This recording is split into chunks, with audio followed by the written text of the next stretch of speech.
오늘날 사회가 여러분이 이미 다 알고 계시는 부분을 조금 다시 한번 요약해서 발표하는 자리니까 그냥 편안하게 들으시면 될 것 같아요. 그래서 요즘 사회가 지금 고령화 저출산 시대라는 걸 여러분이 다 알고 계실 거예요. 그래서 이 고령화 시대는 우선 통계학적으로도 이게 지금 현재 얼마 정도 심각하냐 이런 거를 잘 보여주고 있습니다. 그래서 우리나라 인구 추이를 보시게 되면은 옛날에는 거의 삼각형의 모양이었는데 지금은 가분수처럼 이렇게 점점 이렇게 올라가고 있습니다. 이렇게 위로 올라가고 있습니다.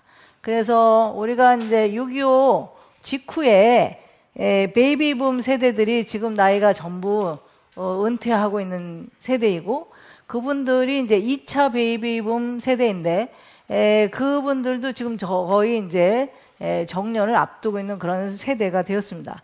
그러다 보니까 그 사람들이 결혼해서 아이를 낳아야 되는데 지금 결혼도 안 하고 있고 좀 애도 안 낳고 있고 이런 아주 심각한 문제들이 있는 것이죠. 우리 아들도 장가를 못 가서 지금 고민이 많습니다. 자, 이게 우리 지금 보면은 인구의 몇 %가 노인이냐에 따라서 우리가 사회를 나누는데요. 지금 보시다시피 지금 25년인데 우리 지금 26년 되면 20.8%가 됩니다. 그러니까 전 인구의 약 20%가 노인이라는 뜻이죠. 그래서 우리는 조만간에 이 초고령 사회를 들어갈 것이다라고 지금 예측하고 있습니다. 역시 마찬가지로 지금 우리가 점점 그 65세 이상 인구들이 늘다 보니까 아마 그 65년도 2065년도쯤 되면은 한 사람이 한 사람의 노인을 부양하는 그런 시대가 될 것이다. 굉장히 심각하죠. 그래서 그런 데 비해서 우리나라의 평균 수명은 끊임없이 지금 증가하고 있습니다. 그래서 옛날처럼 일찍 죽지 않습니다.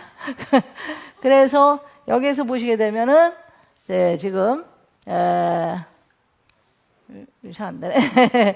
여기에 보시게 되면 여자는 86세, 남자는 적어도 80세는 보장이 되어 있다.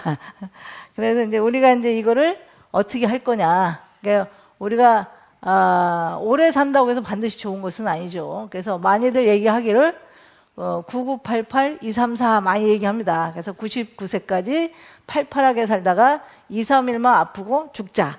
그러면 얼마나 좋겠습니까? 그런데 사실은 그게 쉽지가 않죠.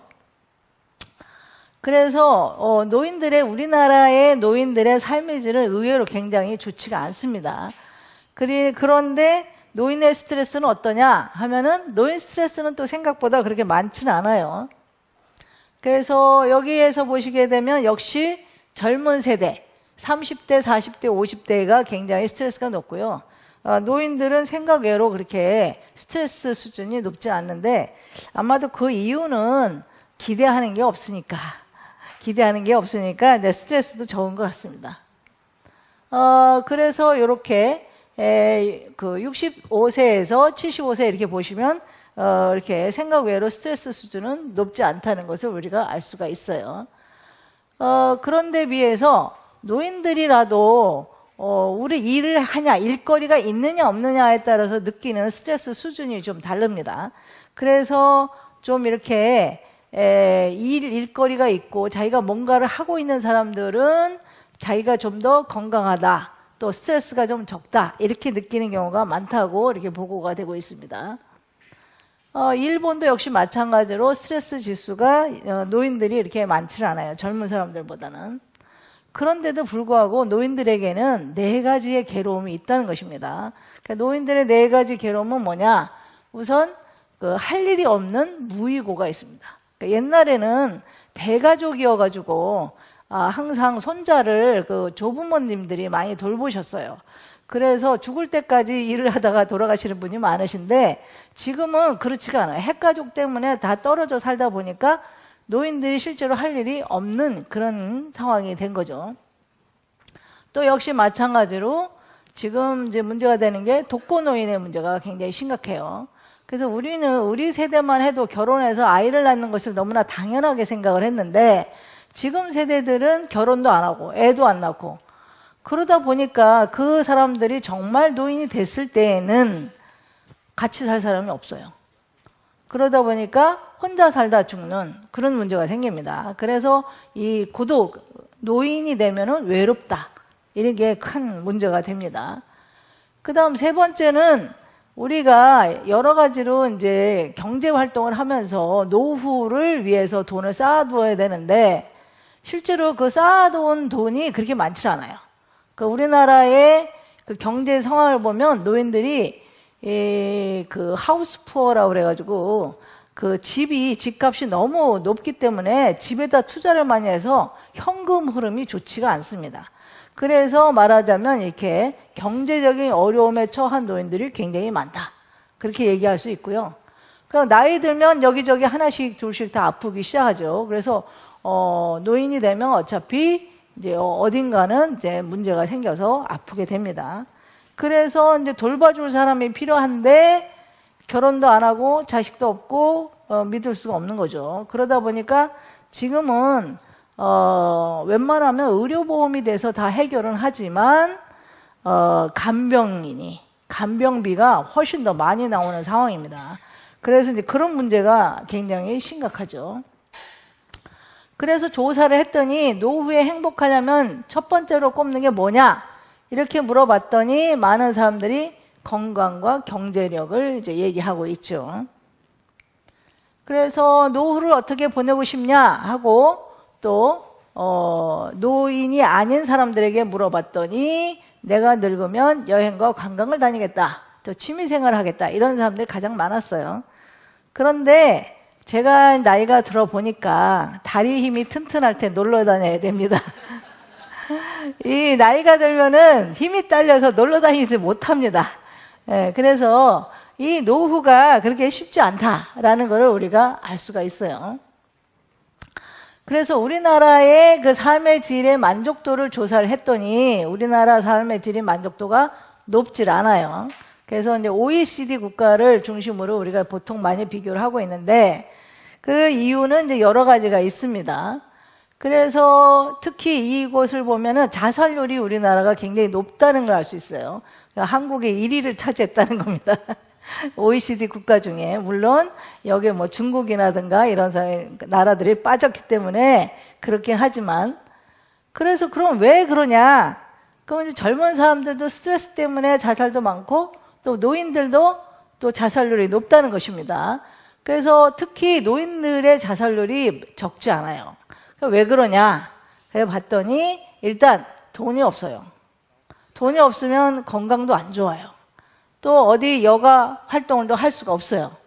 그래서 근데 이렇게 돈이 없으면 일을 하면 되지 않냐? 그냥 노인들을 위한 일자리가 좋지 않아요. 또 급여도 그렇게 높지 않아요. 그리고 그러면 이 사람들을 좀 도와줘야 되는데 특히 아예 그 취약계층으로 내려가면 정부 지원이 되는데 이게 아들은 있어요. 취업하는 아들이 있는데 아들이 나를 도와주지 않아요. 그래서 혼자 살아요. 이러면 아들이 있다고 해서 지원이 안 됩니다. 그러니까 이런 말하자면 차상위 계층들이 굉장히 경제적으로 어려워요. 그래서 연금도 그게 지금 요새 국민연금이 조만간에 고갈될 거다 이런 얘기도 많이 하는데 말하자면 이런 연금의 문제도 지금 굉장히 심각한 상황입니다. 그래서 사회복지 서비스가 충분하지 않고요. 그 사회적인 고립도 이제 문제가 돼요. 그래서 이제 좀 이따 또 얘기하겠지만 독거노인의 문제 이런 문제가 있습니다. 그러다 보니까 인간은 왜 사람 인자를 씁니까? 사람이 모여 살아야 되기 때문에 사람 인자를 쓰잖아요. 그런데 이렇게 낱낱이 흩어져서 부모 따로 아들 따로 전부 이렇게 자녀 따로 이렇게 살다 보니까 이제 뭐가 문제가 되면 정신 건강에 문제가 생기는 겁니다. 그래서 여기서 보시게 되면은 독거노인이 지금 증가하고 있는데요. 지금 오늘 2025년, 2024년도가 약 절반입니다. 나중에 가면 독거노인이 추세가 어마어마하게 늘어나는 것을 우리가 알 수가 있어요. 그래서 노인들에게 그러면 노인이 돼서 제일 무서운 게 뭐냐라고 물어봤더니 이제 사람들이 다 뭘 얘기하냐면 노년 아까 얘기했듯이 그 의료비의 문제가 굉장히 심각합니다. 그 의료비 많이 나오는데 의료비뿐만 아니라 이제 그 의료비에는 간병비도 포함이 되는 겁니다. 그리고 또 무서워하는 게 뭐냐? 치매죠. 그래서 치매는 그냥 어떠한 질병이 아니라 일종의 질병 증후군이라고 합니다. 그래서 인지장애가 있는 그런 상황은 다 통틀어서 치매라고 하고요. 이 치매에는 혈관성 치매와 그 알츠하이머 같은 유전성 치매 종류가 여러 가지가 있어요. 그래서 여기는 그것까지는 얘기할 수는 없고, 우리가 사람들이 그 가장 노인이 돼서 두려워하는 질병 중 하나가 치매라고 그렇게 얘기되고 있습니다. 여기서도 역시 마찬가지로 그 노년 부양비를 우리가 볼 수 있는데요. 이렇게 생산 연령, 애를 안 낳으니까 일을 하는 아이는 없는데 노인들은 많아져요. 그러니까 이 노인들을 부양해야 되는데, 젊은이들이 돈을 모아서 세금을 모아서 노인들을 부양해야 되는데 실제로 그렇게 잘 안 되고 있다는 것이죠. 그래서 앞으로 점점 이 상황은 악화될 거다. 그리고 정부나 의료보험공단이나 이런 데서 지불해야 되는 의료비는 점점 늘어날 것이라는 것을 알 수가 있습니다. 그런데 비해서 나이가 들면 당연히 어딘가 아프죠. 그래서 우리가 이제 그 여러 가지 만성 질환, 당뇨라든가 고혈압이라든가 뭐 기타 등등 여러 가지 근골격계 그런 질환들을 많이 이게 가지고 있어요. 그러다가 이제 우리가 이제 나이가 들면 이렇게 이렇게 나이가 들면은 사람이 많이 죽어요. 노인 되면 죽으면서 확 떨어지는 겁니다. 자, 그래서 우리가 이제 우리나라 주요 사망 원인을 보면 역시 가장 많은 것은 암이고요. 그 다음에 여기에 그 뇌혈관 질환이라든가 그 다음 자살이라든가 이런 것들이 이어지고 있습니다. 그러면 우리가 어떻게 하면 성공적인 노화를 할 것이냐, 성공적인 건강한 노년을 누릴 것이냐를 우리가 한번 알아보도록 하겠습니다. 우리가 말하자면 성공적인 successful aging과 health aging을 얘기하고 있는데요. 이러려면 가장 좋은 것은 일단 physically, 그 다음에 이 신체적으로 건강해야 됩니다. 그리고 이제 거기에 정신 건강이, 인지적으로 정신 건강이 이제 유지돼야 되고요. 그걸 통해서 우리가 건강한 노년을 누릴 수가 있는데, 이때 중요한 것이 뭐냐면 관계예요, 관계. 그래서 사회적인 관계죠. 그 사회적인 관계를 하려면 어떻게 하냐? 저처럼 이렇게 불러주시면 감사합니다. 이러고 와서 강의도 하고요. 그리고 많은 사람들 만나서 재미난 얘기도 하고요. 이러면은 말하자면 활기찬 사회활동을 하게 되는 겁니다. 그런 것처럼 우리가 그 건강한 노화를 하기 위해서는 이렇게 그 신체적인 기능이라든가 인지적인 기능이라든가 또 그 소셜 액티비티, 사회 활동이라든가 이런 것들이 다 이루어져야 우리가 비로소 헬스 에이징을 할 수 있다는 것이죠. 그러기 위해서 그럼 뭘 해야 되느냐? 여기 지금 얘기에 나왔듯이 규칙적인 운동을 한다든가 또는 종교 활동을 한다든가 또는 이렇게 두뇌 활동을 한다든가 뭐 이런 것들이 다 여기 속하는 겁니다. 그래서 우리가 이걸 통해서 우리가 헬스 에이징을 할 수 있다고 볼 수가 있습니다. 그래서 사람들이 정말 두려워하는 치매를 예방하려면 어떻게 해야 되느냐? 치매를 예방하는 데는, 치매가 발생하는 데는 크게 두 가지 요인이 있는데요. 하나는 우리가 조절할 수 없는 요인이 있고, 하나는 우리가 조절할 수 있는 요인이 있어요. 조절할 수 없는 요인이라는 것은 선천적으로 타고나는 걸 얘기합니다. 그래서 예를 들면 알츠하이머성 치매인 경우에는 유전적인 소인이 있기 때문에 이거는 우리가 어떻게 할 수가 없어요. 그러나 그 외에는 조절 가능한 요인이 약 40%에 이르고 있습니다. 그래서 이거를 하려면 어떻게 해야 되느냐? 우리가 이제 어떤 사람들이 그러면 치매에 잘 걸리느냐? 교육 수준이 낮은 경우에 치매에 잘 걸려요. 그 얘기는 무슨 얘기냐? 두뇌 활동을 열심히 안 했다는 것이죠. 왜냐하면 우리가 치매라고 하는 거는 이렇게 머리에 대뇌에 깔아놓은 여러 도로 중에 일부가 이렇게 망가지는 거예요. 그런데 도로를 많이 깔아놓으면 망가져도 나머지 깎고 잘 쓸 수가 있습니다. 그런데 워낙 안 깔아놓으면 그게 한두 개만 깨져도 소통이 잘 안 되는 거예요. 그래서 나이가 들수록 어떻게 된다? 머리를 써야 된다. 그러니까 머리를 쓰고 머리를 자극하려면 어떻게 된다? 그 사람들이 뭘 하냐면 손뜨개를 한다든가 뭔가 손을 이렇게 한다든가 또 화투도 좋다고 그래요. 왜 화투하면 좋죠? 고돌이 굉장히 중요합니다. 왜 그래요? 숫자도 세야죠. 짝도 맞춰야죠. 할 거 맞습니다. 예를 들면 그런 것들이 치매 예방에 도움이 된다. 그런 얘기를 하고 있는 거죠. 그거 외에도 그 질병 예방, 그래서 흡연이나 음주나 이런 거를 조절함으로써 우리가 치매를 예방할 수 있다. 적절한 운동. 그 다음에 또 우울을 예방하기 위해서는 활기찬 사회활동, 관계 유지 이런 것들이 좋다고 합니다. 최근에 제가 어디서 들었는데요. 무슨 얘기냐면 동기들끼리만 놀지 말라 그런 얘기가 있어요. 왜 그러냐? 동기들끼리만 놀면요 점점 만나는 모임이 줄어듭니다. 왜냐하면 사람들이 죽어가기 때문에. 그래서 나이가 연령층이 다양한 사람들이랑 놀아야 됩니다. 그래서 젊은 사람들이랑 놀아야 돼요. 그러니까 저희 어머님이 이제 집에만 계시니까 제가 이제 요새 그 노치원을 보내려고 유치원이 아니고 이제 노치원이라고 합니다. 그래서 그 노인센터에 보내려고 모시고 갔어요. 그랬더니 우리 어머님이 한번 쑥 둘러보더니 뭐라고 그러냐면 이러시는 거예요. 아니 나도 늙었지만 하루 종일 노인만 보란 말이냐 나 싫다 이러시는 거예요. 그래서 결국 못 보냈습니다. 그래서 결국 우리는 다양한 연령층이랑 사귈 필요가 있다는 것이죠. 그래서 그러면 이렇게 독거노인이 증가하고 우리가 지금 나를 돌봐줄 자녀도 없고 이럴 때 우리는 어떻게 하면 좋겠느냐. 이럴 때를 위해서 이제 우리가 요즘에 최근에 AI 로봇이 등장을 하고 그 다음에 그 핸드폰을 이용한 어플리케이션이 만들어지고 그렇게 되어 있습니다. 그래서 최근에 SK 이런 노인들의 동반자 AI 이래가지고 지금 새로운 거를 이렇게 지금 만들어내고 있어요.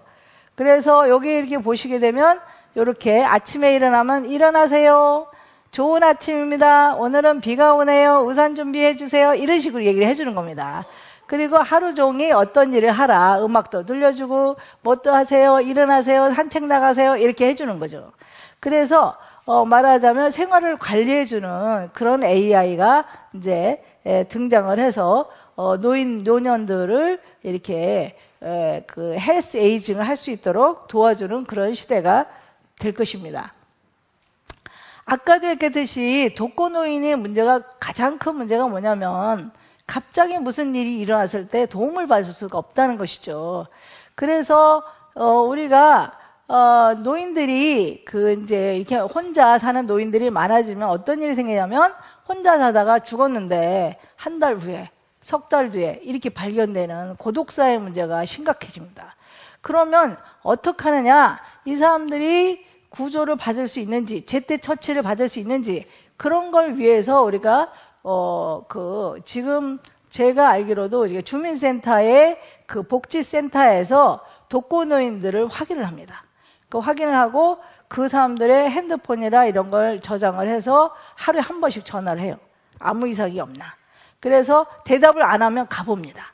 그런 프로그램도 있는데 여기에는 이거는 AI를 이용하는 그런 프로그램입니다. 그래서 이게 작은 그 소형 로봇처럼 AI를 이용해서 이렇게 아리야 내가 쓰러졌어. 나 좀 119 좀 불러줘. 이렇게 말을 하면 캐치해서 119에 연결을 해주는 겁니다. 그래서 119가 와서 문을 열고 들어가서 사람을 구조할 수 있다는 것이죠. 그래서 이러한 우리가 이제 앞으로는 이런 것들이 지금은 일부만 적용되고 있지만 지금 전반적으로 이런 것들을 해야 되는 그런 시대에 왔다는 것을 여러분들도 알고 계셔야 될 겁니다. 그렇다면 우리 한마음 선언에서는 이러한 고령화 시대에 맞춰서 어떤 일들을 하고 있나를 한번 살펴보도록 하겠습니다. 그래서 우선 이제 여기에 보시게 되면 이제 노인들이 이제 점점 많아지잖아요. 그래서 여기에서 우리가 한마음 선언에서 하는 일들 중에 하나가 우선 근원적인 마음 치유를 통해서 우리가 안정을 가져올 수 있다는 것이죠. 그래서 우리가 종교 활동을 통해서 영적인 측면을 강화해가지고 좀 더 우리가 불안을 완화시켜주고 그 다음에 삶의 질을 향상시키는 데 기여할 수 있다는 것이죠. 그래서 이 관명상이라는 게 굉장히 중요합니다. 그래서 여기 저희 어머니도 이제 나이가 드셔서 돌아가시기 직전에 아무것도 할 수 없는 그런 상태이시니까 본인이 집안에 기여를 못한다고 생각하셔서 내가 할 일이 없다. 내가 이제 더 이상 할 일이 없으니 죽는 길밖에 없다. 이렇게 말씀하시는 거예요. 그래서 제가 아닙니다. 어머니가 해주실 수 있는 일이 있습니다. 어머니가 매일 기도해 주시고 우리가 잘 되라고 마음 내주시고 그게 얼마나 큰 건지 모릅니다. 그걸로 어머님은 충분히 할 일을 다 하신 겁니다. 계속 그렇게 해주세요. 그러니까 더 오래 사시더라고요. 그래서 그런 말하자면 이 관수행, 이 관법이 굉장히 중요한 겁니다. 자, 그래서 결과적으로 노인들의 종교 생활은 삶의 질이나 건강에 굉장히 중요한 역할을 주고요. 그래서 우리가 우리 사회적인 연결망의 하나로서 한마음 선언이 충분히 좋은 일들을 많이 할 수가 있다고 봅니다. 그 대표적인 예가 구역 신도회 같은 것들이 여기에 들어갑니다. 그래서 신도회에 연락망이 다 있더라고요. 그래서 하루에 저희가 이제 공동관 그런 것들 하지 않습니까? 그래서 매일 8시나 9시 되면 띡띡 옵니다. 이제 이렇게 오늘은 이제 그 관 주제를 가지고 지구 생명 살리기 이런 거를 하면 그게 이렇게 와요. 그러면 우리가 잠깐 동안 동시에 이렇게 관을 해주는 거죠. 그러면서 그것을 주고받고 할 때에 사람들이 보람이 있고 그 다음에 우리가 뭔가 할 수 있는 일을 하고 있다. 이런 거를 할 수가 있는 것이죠. 또 우리는 지금 한마음 선언은 지금 이제 여기 보시면 법당에 보시면은 이제 노인들이 많아지니까 바닥에 앉기가 어려우니까 이제 의자로 많이 대체하시고요. 그 다음에 요전도 이제 큰 글씨로 이렇게 만들어서 이렇게 노인들을 위한 여러 가지 편의시설을 지금 마련하고 있는 것으로 알고 있습니다. 그리고 이제 특히 저는 이 한마음 선언에서 중요하게 생각하는 것 중에 하나가 영탑조성이라고 생각을 해요.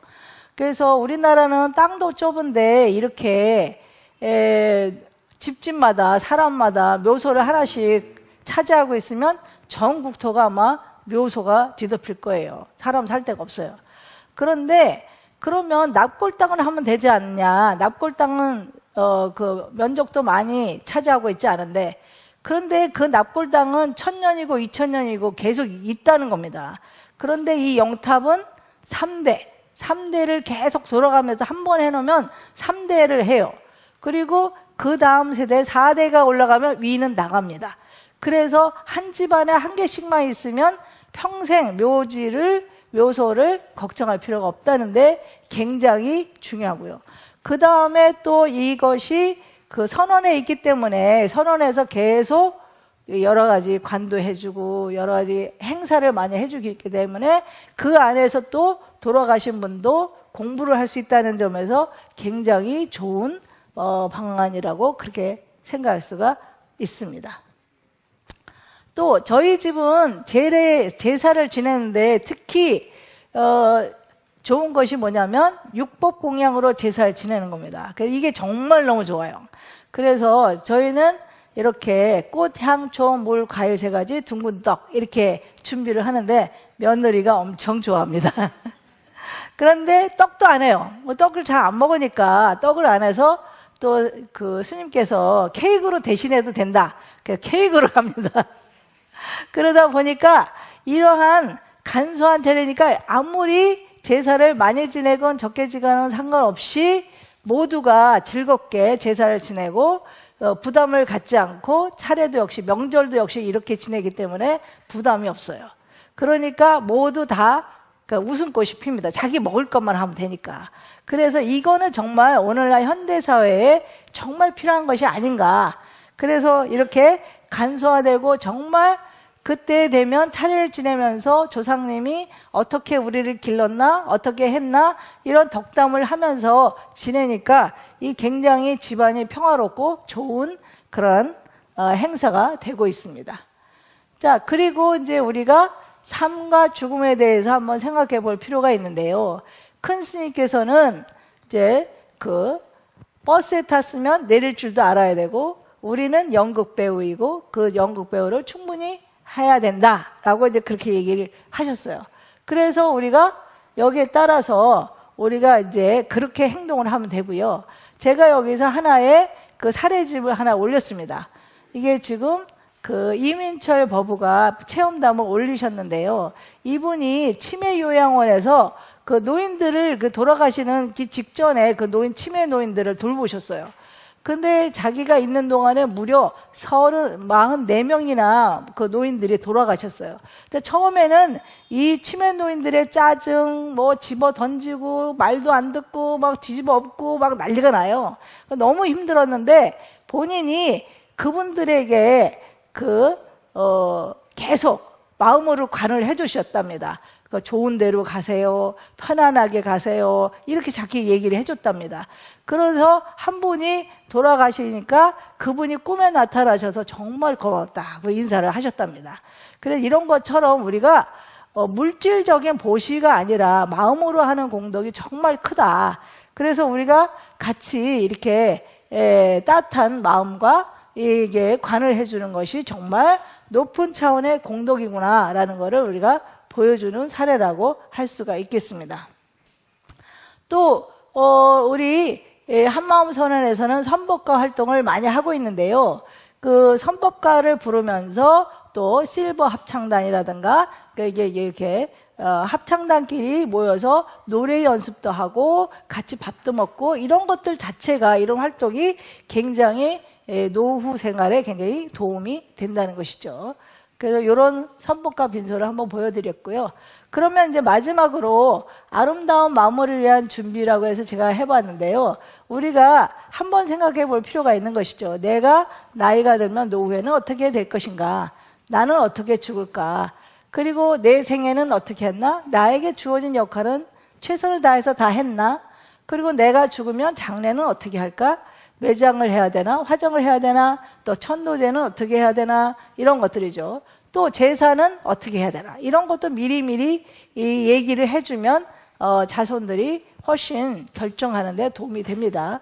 그래서 한번 유서를 한번 시험 삼아 써보는 것도 하나의 방법이라고 하겠습니다. 그래서 이렇게 해서 제가 간단하게 마치도록 하겠습니다. 감사합니다.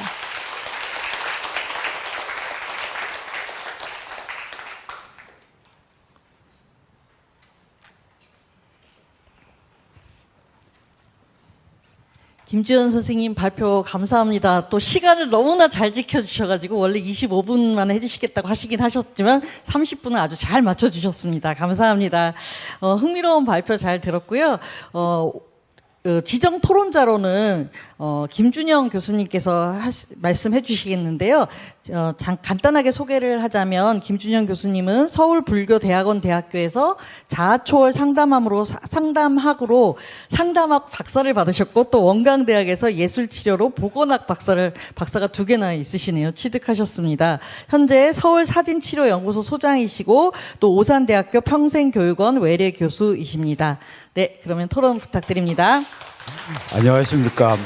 시간이 너무 많이 지나가지고 간단하게 해주려고 해서 저도 간단하게 해주도록 하겠습니다. 토론문은 108페이지를 한번 참조해 주시면 좋으시겠고요. 무엇보다도 오늘 발표해 주신 우리 고령화 사회의 노인 문제와 한마음 선언의 역할에 대해서 깊이 감사드립니다.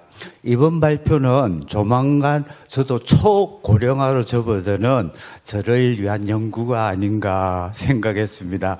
특히 한마음 선언의 신도로서 우리 선언의 위치와 역할 및 그리고 큰 스님의 가르침에 대해서 다시 한번 우리가 큰 보살핌을 받고 있지 않는 그런 마음이 들었습니다. 이번 발표는 급속한 고령화로 인해 노인들이 겪고 있는 여러 가지 고통들에 대해서 통계 자료를 통해 가지고 정확하게 이렇게 심각한 상태에 있다는 것을 알게 되었고요. 그리고 우리 한마음선언의 활동들이 기존 노인복지제도의 어떤 공백을 메울 수 있는 어떤 대안으로서 제시됐다는 점이 조금 큰 역할이지 않나 싶습니다. 그래서 이 연구를 위해서 뭐 다양한 제언이 있겠지만 일단 간단하게 제가 질문만으로 대체하겠습니다. 우리가 한마음 공부나 5043 기반의 활동이 우리는 좋아요. 우리는 뭐 매일 하다시피 하는데 그러면은 지금 한국 사회에 이렇게 고령화로 넘어가고 있는데 그런 비종교인에게 우리가 어떻게 좀 보편적으로 다가갈 수가 있을까? 항상 그런 게 조금 걱정인 것 같습니다. 제가 워크숍을 해보더라도 이거 주인공 간법이라든지 5043이라든지 이런 것들을 그런 참여자한테 설명하는 게 엄청 까다롭거든요. 그런데 우리가 이렇게 좋은 것들을 예를 들면 뭐 영탑이라든지 이런 것들도 그 육북공양으로 뭐 지내는 것도 다 좋은데 어떻게 가서 그걸 설명해 가지고 그분들이 우리도 그렇게 해야 되겠다 이런 거를 할 수 있을지 거기에 대해서 조금 궁금하고요. 뭐 AI는 우리가 타치할 게 아니니까 넘어가겠습니다. 그 다음에 아름다운 마무리라는 개념이 개인적 실천에 그치지 않고 사회적 제도 개선으로 확장될 수 있도록 우리 한마음 선언에서도 어떤 방향성을 좀 모색했으면 좋지 않겠는가. 원불교에서 보니까 이런 죽음 준비 교육이라고 이렇게 해가지고 거기 뭐 누군가가 그 절차들을 만들어 가지고 이렇게 교육을 하고 있더라고요. 그래서 우리 한마음 선언에서도 보면 노인들을 위해 가지고 행복한 사계절인가 이런 프로그램도 운영하고 있고 이렇게 하지만은 거기에 이제 워낙 우리 선언에도 점차 고령화가 많이 되고 있으니까 그분들을 위해서 웰빙을 위한 뭐 웰다잉 프로그램이라든지 이런 것들도 우리가 큰 스님의 어떤 법문을 통해 가지고 프로그램을 조금 더 구체화했으면 좋겠습니다. 자, 그래서 이번 발표는 단순한 노인의 복지적 접근을 넘어 영적 공동체적 돌봄이라는 새로운 시각을 제시해 주신 데 감사드리고요. 향후 연구와 실천적인 활동들이 더욱 풍부하고 깊이 있게 전개되기를 바라며 오늘 귀한 발표에 대해서 대단히 감사드립니다. 네, 지금 좋은 질문 해주셨고요. 지금 얘기해 주시는 죽음교육 같은 것들은 정말 중요해요. 그래서 지금 젊은이들에게도 그 죽음교육 프로그램이 있어요. 중고등에도 조금 있고요. 그런데 이제 노인들에게는 죽음을 직접적으로 하기는 어렵지만 지금 우리나라는 그 연명의료가 만약에 생명을 연장을 하는데 그 연명의료를 하지 않겠다라고 하는 그런 프로그램이 있긴 있어요. 그 사전 연명 의료 의향서 프로그램이라는 건데 그거가 이제 충분하지는 않아요. 그래서 우리나라에서는 뭐 편안하게 죽고 싶다라고 해서 거부했을 때 말하자면 죽음으로 이끌어주는 그런 건 없어요. 말하자면 소극적인 안락사의 개념은 어느 정도 허용이 되는데 적극적인 안락사는 안 됩니다. 그래서 극도의 말기암이 되면은 굉장한 고통에 시달리는데 그것을 참 어떻게 하기가 어려워요. 그러다 보니까 우리나라에서는 이제 합법적으로 안락사가 허용이 되는 스위스로 가서 죽는 그런 케이스도 있었어요. 그래서 결국은 우리가 어떻게 하면 편안하고 인간다운 죽음이 될 것인가. 그래서 웰빙이 아니라 웰다잉 운동이 지금 사실은 굉장히 필요한 시점입니다. 그리고 그렇게 하기 위해서 우리가 그 삶과 죽음이 둘이 아니고 아까도 얘기했듯이 버스에 탔다 올라탔다 내려갔다 해야 되고 그 돌고 도는 그런 상황에 우리가 그 편안하게 죽으려면 어떻게 죽어야 되느냐를 한번 생각해 볼 필요가 있는데요. 저희 어머님이 이제 돌아가시기 직전에 한 2주 전, 한 달 전에 갑자기 쓰러지셨어요. 그래서 제가 이제 도저히 돌볼 수가 없어서 이제 오빠한테 이제 가서 이제 지내게 되셨는데 제가 이제 오빠한테 보내고 2주에 갔어요. 2주에 갔는데 그때는 이제 정말, 완전히 와상 상태여가지고 이제 돌아가셔야 되는 그런 상황인 거예요. 그런데 저희 오빠도 의사고 그러니까 얼마든지 생명 연장을 할 수 있었는데 저희 그때 어머니가 86세셨고 그 다음에 그렇게 하면 안 되겠더라고요. 그래서 제가 어머니한테 말씀을 드렸어요. 어머님, 지금 이제 어머님 이제 돌아가실 때가 됐습니다. 그리고 저희를 잘 키워줘서 너무 감사합니다. 그런데 어머님은 이제 불교도 믿으시고 그러니까 내세도 믿으시니까 이제 마음을 편안하게 가지시고 부디 가시는 게 어렵지 않게 가세요. 그러면서 그때 큰 스님께서 말씀하신 콩깍지가 익으면 콩이 똑 떨어진다. 그렇게 그런 말씀을 하셨거든요. 그래서 그렇게 자연스럽게 가야 된다. 그렇게 생각을 했어요. 그래서 그 얘기를 열심히 해드렸고, 그리고 어머님이 저를 사랑해 주셔서 너무나 감사하다. 그리고 저도 어머니를 사랑한다.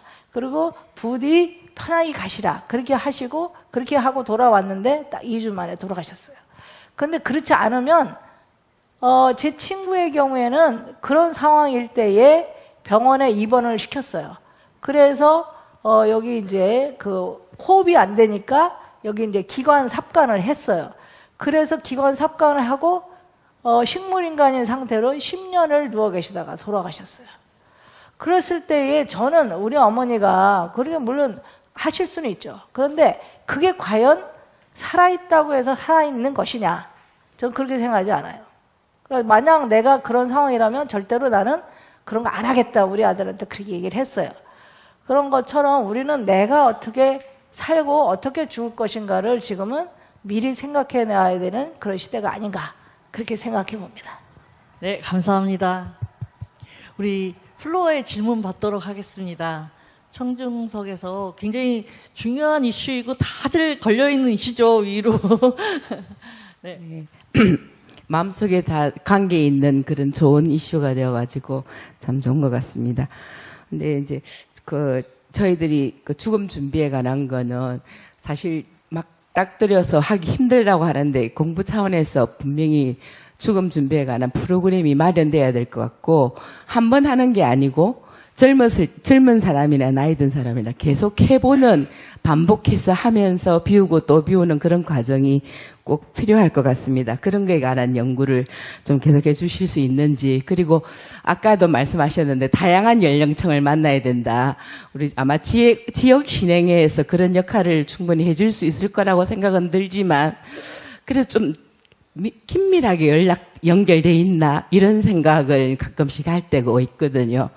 저는 지방에 있는 이제 선원에 다니다가 본원을 올라오니까 이게 연결 관계가 굉장히 좀 느슨한 것 같아요. 그러니까 가족적인 그런 이미지 느낌이 아니라서 선원 자체에서 그걸 좀 서로 긴밀하게 연락하는 그런 체제를 만들어서 그러니까 다양한 연령층이 가족이 아니더라도 이 공부하는 같은 공부 차원에서 같은 의식을 공유하고 그러면서 가족들과 이렇게 연결되는 그런 프로그램이 좀 있어야 되지 않을까. 그런 데 대한 연구도 좀 같이 해주시는 건 어떨까. 그런 데 대한 생각이 있으신지 여쭤보고 싶습니다. 네. 네, 감사합니다. 연구는 앞으로 그런 쪽으로 한번 해보도록 하겠습니다. 근데 이제 저희 그 선언의 프로그램 중에 하나가 예를 들어서 부모교육이라는 프로그램이 있는데요. 그 부모교육 프로그램에서는 이제 외부자도 들어올 수 있고요. 그 다음에 제가 알기로는 그 안양시의 지원을 받아서 이루어지고 있는 것을 알고 있어요. 그래서 부모교육이라고 하면 어린 자녀와 부모의 관계에 대한 그런 교육이라고 생각하기 쉬우신데 그렇지가 않고 우리는 모두 부모이자 자녀이기 때문에 결과적으로는 가족 관계에 관한 그런 프로그램이라고 할 수가 있겠습니다. 그래서 거기에서 우리는 그 불교라는 말이 없어도 우리가 다양한 그 대행 스님의 말씀이 녹아있는 그런 프로그램으로 운영하고 있기 때문에 가능하다고 봅니다. 근데 다만 이제 좀 안타까운 것은 이거 외에도 다른 프로그램들을 할 수가 있어요. 그래서 그건 이제 조금 더 노력을 하긴 해야 되는데 정부의 지원을 받아서 뭐 예를 들면 행안부라든가 이런 데 지원을 받아서 이런 프로그램을 다양하게 연결을 할 수가 있는데 이제 그거를 하려면 누군가 이제 열심히 하셔야 돼요. 근데 이제 누가 이제 총대를 메고 할 것이냐 이게 이제 문제죠. 네, 그렇지만 제가 보기에는 역량은 충분히 된다고 생각합니다. 네, 감사합니다. 몇 년 전에 한마음과학원에서도 그 조계종단에서 좀 지원을 받아가지고 노인들을 위한 행복한 사계절이라는 프로그램을 계속 진행해 왔었던 걸로 알고 있습니다. 그리고 지금은 이제 지원에서도 많이 이렇게 진행하는 걸로 알고 있습니다. 네, 또 다른 청중의 질문이 있으면 받도록 하겠습니다. 한마음과학원 소속 이강숙입니다. 제가 지금 우리 김지원 박사님 실버사에 제 불교문화의 봄학계도 그거를 학회를 했어요. 요즘 실버 노인 초고령화 사회 전일을 하면서 굉장히 학계에서 관심 있는 분야인데, 이제 뭐 연구를 한다든지 이론적인 거는 우리가 많이 하고 있고 지금 굉장히 그쪽 전문 학자들이 하고 있습니다. 이제 저도 이제 고령화로 들어가고 이제 초입에 이제 시작되지 않나. 그런데 제가 이제 여기 신행 생활을 하면서 가장 힘든 거는 뭐 부모님이 가시는 거는 괜찮은데 가장 가깝게 지낸 도반이 가버리니까 이제 그 표현을 제가 그렇게 하겠습니다. 갑자기 단절감이 거기서 끝나는 거예요. 뭐 자녀들은 아예 이 선언하고 연결도 없고, 그래서 그런 것 때문에 작년 연말부터 계속 이렇게 가까우신 분들이 가시더라고요. 요즘 그 사회복지 시설이 참 잘 돼 있습니다. 근데 저희 한마음선언은 그런 게 없습니다. 우리 대한마음선언에서 지금 신도들 아까 1인 그 고독사 아마 그런 분들이 많이 차츰차츰 생길 겁니다. 아마 스님들께서도 연세가 들어가시고 거기에 대해서 준비를 해야 되지 않나 이런 생각들을 했었어요. 그래서 그러면 이제 뭐 사회복지 시설이 한마음선언 없다는 겁니다. 우리가 지원이 참 많이 있습니다. 지원에. 근데 우리 진짜 고령화가 돼갖고 그 열심히 했던 신도들이 그 같은 도반년들이 연락이 안 되고 또 장례식장에 가도 굉장히 낯설더라고요. 그래서 이제 그런 시설들을 준비해야 되지 않나 이런 생각을 해봤습니다. 그래서 이제 그런 시설들이 있음으로써 같이 그 프로그램도 뭐 청년에도 있고 같이 할 수 있는 그 기회장을 마련해 주시면 참 좋겠다는 그런 생각이 들어서, 예, 그거로 그냥 말씀을 드리고 이거로 끝내겠습니다. 감사합니다. 네, 이거는 제가 말씀드리기는 좀 뭐하고, 다만 이제 캐톨릭에서는 조금 그런 면에서는 좀 조직화되어 있어서 잘 진행을 하고 있는 것으로 알고 있습니다. 불교도 언젠가는 그렇게 되겠죠. 네, 또 뭐 질문이 있으신가 본데? 네, 저쪽 맨 뒤에 손 드신 분. 네, 안녕하세요. 한마음과학원 이미숙입니다. 저는 현재 노인복지에서 사회복지사로 일하고 있고요. 근데 지금 제가 발표를 참 잘 들었는데, 우리가 지금 현재 웰다잉 이야기를 많이 하시는데, 사실 그 웰다잉은 우리가 자녀분들이나 내 자신도 다 준비가 돼 있어요. 근데 아까 중간에 또 말씀하신 그 경제적인 거, 예, 그게 많이 준비가 안 돼 있거든요. 그러니까 우리 사회복지재단에서 경로당, 노인에서는 그게 활성화가 잘 돼 있어서 뭐 여러 가지 이제 그런 돌아가시는 거 이런 거에 대해서는 다 체크가 되어 있고 있는데 경제적인 게 많이 어려워요. 그래서 그런 거에서 이제 여러 가지 어르신들의 일자리가 많이 국가에서는 지금 지원이 되고 있는데, 제가 이제 강의를 들으면서 느낀 거는 우리 한마음선언에서도 스님들이나 또 어르신들을 위해서 일자리 창출을 하면 어떨까. 혹시 저는 그걸 모르니까 그것도 있는지, 또 앞으로 어떻게 거기에 계획이 있는지 좀 알고 싶습니다.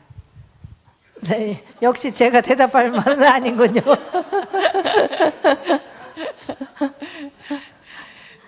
한마음선언이 지금도 여러 가지 역할을 하고 있다고 발표해서 이제 말씀을 해주시긴 했는데, 그럼에도 불구하고 여러 가지 다양한 기대들을 또 우리가 갖고 있는 것 같습니다. 근데 지금 발표자 선생님께서 대답하시기에는 좀 힘들 것 같고, 이따가 나중에 우리 주지스님 말씀 들을 때 들으면 어떨까 싶습니다. 마지막으로 딱 한 분만 더 질문을 하실 분 계실까요?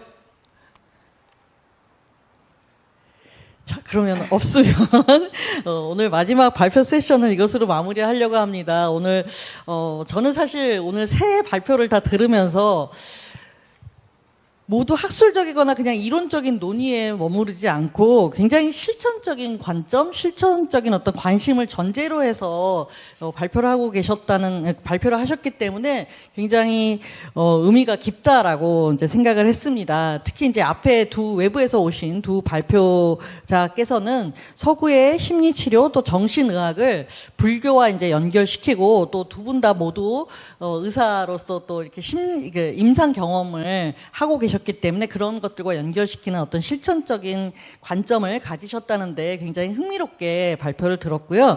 마지막으로 오늘 지금 김주현 교수님께서의 발표 역시 저희도 이제 진짜 뭐 고령화 사회가 아니라 초고령화 사회로 넘어가고 있다 그러는데 다양한 노인 문제 또 가족과 연결되어진 문제이기도 하고 그것에 대한 논의뿐만이 아니라 한마음 선언에서 어떤 역할, 그러니까 할 수 있는지 또 한마음 선언과 같은 종교단체나 아니면 이런 역할들을 좀 사회적으로 확장할 수 있는 그런 가능성들은 없는지 하는 그런 실천적인 활동과 연결을 시켰다는 점에서 굉장히 흥미로운 발표가 아니었나 싶습니다. 자, 한마음과학원은 오늘과 같은 이러한 국제 심포지움을 통해서 이제 국내외의 어떤 연구 네트워크를 좀 형성하고 이후에 또 협업이라든가 협력을 좀 할 수 있는 가능성들을 만들어 나가고 있고요. 그리고 장기적으로는 정말 대행 선사께서 말씀하신 물질계와 정신계가 함께 작용하는 한마음 과학의 어떤 세계화에 기여할 수 있는 계기가 되기를 이런 심포지움이 그런 하나의 발판이 되기를 발언해 봅니다. 오늘 귀한 발표를 해주신 세 분의 발표자, 세 분의 토론자, 그리고 장시간 함께 해주신 온라인과 또 현장에 함께 해주신 또 승단, 청중 모두에게 감사를 드리면서 큰 박수로 발표 세션을 모두 마치도록 하겠습니다. 감사합니다.